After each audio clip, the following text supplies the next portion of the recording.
Hello students, मैं Mukesh SD के classes से आपका स्वागत है मेरे वीडियोस में। हम कर रहे हैं मैट्रिसेस, क्वेश्चन नंबर 7 है ये, उसका क्लास 12 का है ये। चलिए सॉल्यूशन करते हैं। सॉल्यूशन क्वेश्चन क्या है पहले ये तो रीड कर लें। Find the value of a b c and d from the equation. हमें एक मैट्रिक्स दे रखी है दोनों साइड में, left hand side right hand side में। हमें जो इनको इक्वेट करके क्या करना है, जो हमारे वेरिएबल्स हैं ए बी सी और डी, इनकी वैल्यू फाइंड आउट करनी करते हैं। Given a minus b two a plus c two a minus b 3c plus d equals to -1 5 0 13। ठीक है, equating both sides, equating both the sides we get a minus b equals to -1 to a minus b equals to 0। अगर हम minus minus और minus करें तो b cancel हो रहा है, ये हो गया -2a और a पॉजिटिव है, ये होगा माइनस का a और ये हो गया माइनस का 1। इससे हमें a की वैल्यू आ गई 1। अब क्योंकि a की वैल्यू 1 आ गई, हमने क्या किया, a minus B equals to -1 equation आ गई, और 2a minus B equal to 0। हमने इन दोनों इक्वेशन को सब्ट्रैक्ट किया जिससे b से b कैंसिल हो गया, और -2a और प्लस a से आ गया -a, और यहाँ पे -1 बचा क्योंकि -0 में माइनस के साइन का कोई इम्पैक्ट ही नहीं आता, तो a की वैल्यू 1 आ गई। अब a की वैल्यू किसी भी एक इक्वेशन रखनी थी, हम इक्वेशन 1 में रख देते हैं। इक्वेशन 1 फ्रॉम 1, अगर मैं इसे 1 ले लूँ और इसे 2 ले लूँ, from 1 we get 1 minus B equals to -1 implies is b right side में चले जाएगा, -1 इधर जाएगा, 2 आ जाएगा, b की वैल्यू 2 आ गई। ठीक है, अब आते हैं second part. 2a plus c equals to है हमारे पास 2a plus c equals to है 5। 2a plus c equals to 5। a 1 2 position पे दोनों साइड में है, तो इससे अगर हम a की वैल्यू रखें तो 2 into 1 plus c equals to 5 gives you c equals to 5 minus 2 equals to 3। 5 की वैल्यू 3 आ गई। अब अगला है 3c plus d. 3c plus d equals to है 13। देखिए 2 2 वाली पोजीशन पे अगर हम c की वैल्यू को 3 रख दें तो 3 into 3 plus d equals to 13 gives d equals to 13 minus 9 gives d equals to 4। तो जो हमारा आंसर आया ए बी सी डी की जो वैल्यू आई वो आई क्या, आंसर a इक्वल्स टू आ गया 1, b इक्वल्स टू आ गया 2, c इक्वल्स टू आ गया 3 और d इक्वल्स टू आ गया 4। ठीक है, कुछ नहीं किया, a11 वाली पोजीशन में हमारे पास था a माइनस बी और दूसरी तरफ -1, वो आ गया। 2a minus B equals to 0 2 1 वाली पोजीशन से, इन्हें सॉल्व किया तो हमें a की वैल्यू 1 और b की वैल्यू 2 मिली। अब a12 से 2a plus c equals to 5 आ रहा था, a की वैल्यू 1 पुट करके c की वैल्यू 3 आ गई, और 3c प्लस डी 2 2 वाली पोजीशन से इक्वल टू 13 आ गया, जैसे d की वैल्यू 4 आ गई। तो जो हमारे वेरिएबल्स हैं a equals to 1, b equals to 2, c equals to 3 और d इक्वल्स टू 4 हमारा आंसर आ गया। ठीक है, बढ़ते हैं नेक्स्ट क्वेश्चन की ओर। If A I J M cross N is a square matrix, if definitely m equals to 1 होगा। कोई भी अगर स्क्वायर मैट्रिक्स तभी होता है जब उसके नंबर रोज और नंबर ऑफ कॉलम इक्वल होंगे, तो इसका आंसर होगा answer c, m equals to n। Square matrix के लिए number of rows number of column equal होना जरूरी है, यानी m का n के इक्वल होना जरूरी है, तो आंसर है, इसमें कुछ करने वाला नहीं था। बढ़ते हैं नेक्स्ट क्वेश्चन की ओर। नेक्स्ट क्वेश्चन में है हमारे पास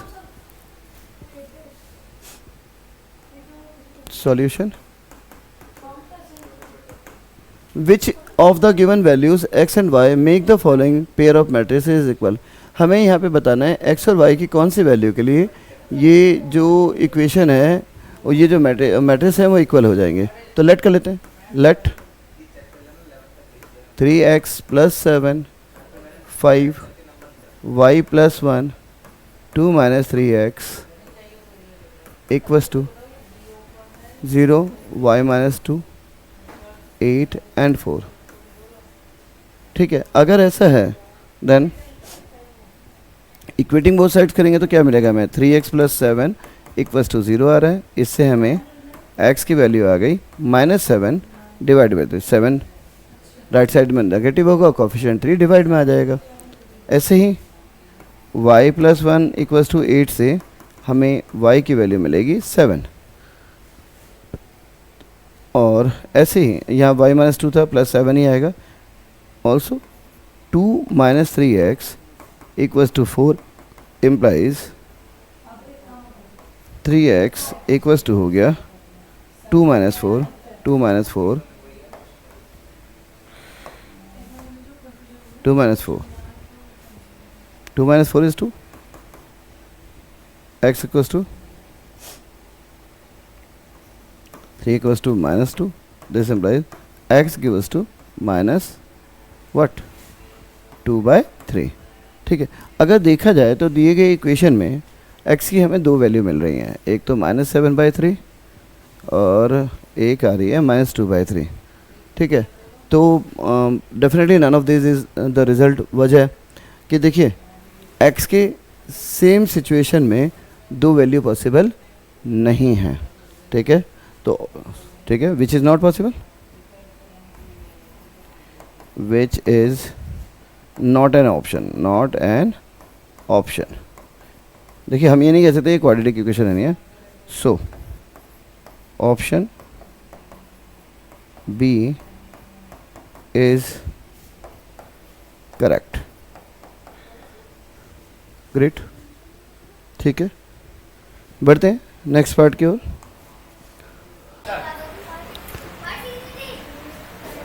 The number of all possible matrices of order 3 × 3 with each entry 0 and 1 is, ये बताना है कि कितने पॉसिबल मैट्रिक्स हैं अगर हमारे पे एलिमेंट है 0 और 1। सीधी बात है, दो एलिमेंट है, और एक 3 × 3 मैट्रिक्स में टोटल कितने एलिमेंट का प्लेस होता है, 9।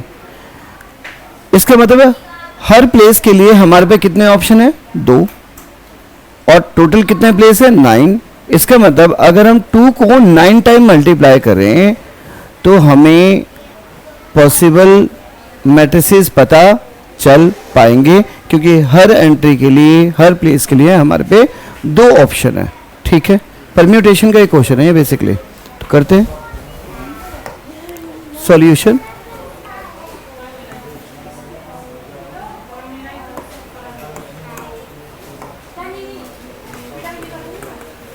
Solution total elements in 3 × 3 matrix equal to 9. Since we have two values, ठीक है, to be entered, ठीक है, for each place that are 0 or 1. So required number of possible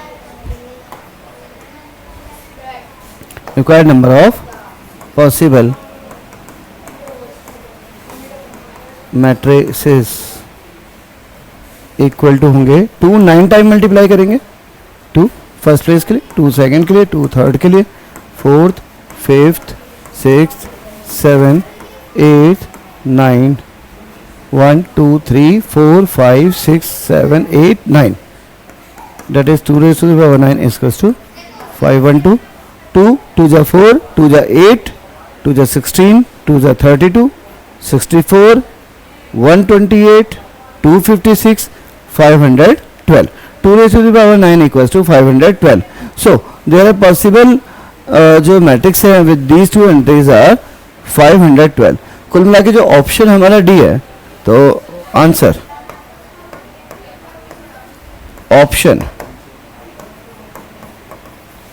D is a correct option. देखिए option D जो है correct option होगा. ठीक है, होप आपको ये क्वेश्चन समझ में आ गया होगा. और अगर आपको मेरे पढ़ाने का तरीका समझ में आता है तो प्लीज़ आप मेरे वीडियो को लाइक करें और कुछ पॉजिटिव कमेंट्स करें, बहुत रिक्वायरमेंट होती है. साथ ही साथ आप अपने दोस्तों को और जानने वालों को रेकमेंड करें. ये हमारे लिए एक बड़ा फेवर होगा आपकी तरफ से. मेरे चैनल यूट्यूब पे जो मेरा चैनल है SDK क्लासेस, प्लीज़ इसे सब्सक्राइब करना ना भूलें. हमारी बड़ी मदद हो जाती है इससे. और हाँ, डेफिनेटली आपको भी फ़ायदा है. पर्टिकुलरली जो क्लास 12th के स्टूडेंट्स हैं कॉमर्स के, तो हम सारे सब्जेक्ट हो गए, चाहे बिजनेस है, इकोनॉमिक्स है, अकाउंट्स है, इंग्लिश है, इवन हिंदी भी हम स्टार्ट करने वाले हैं. और साइंस के लिए भी हमारे फिजिक्स केमिस्ट्री के नोट्स आने वाले हैं. मैथमेटिक्स तो मैं करा ही रहा हूँ. 10th के ऑल सब्जेक्ट हमारे पास हैं. तो प्लीज़ हमारे चैनल को सब्सक्राइब करें. मिलते हैं आपसे नेक्स्ट वीडियो में. तब तक के लिए बाय बाय.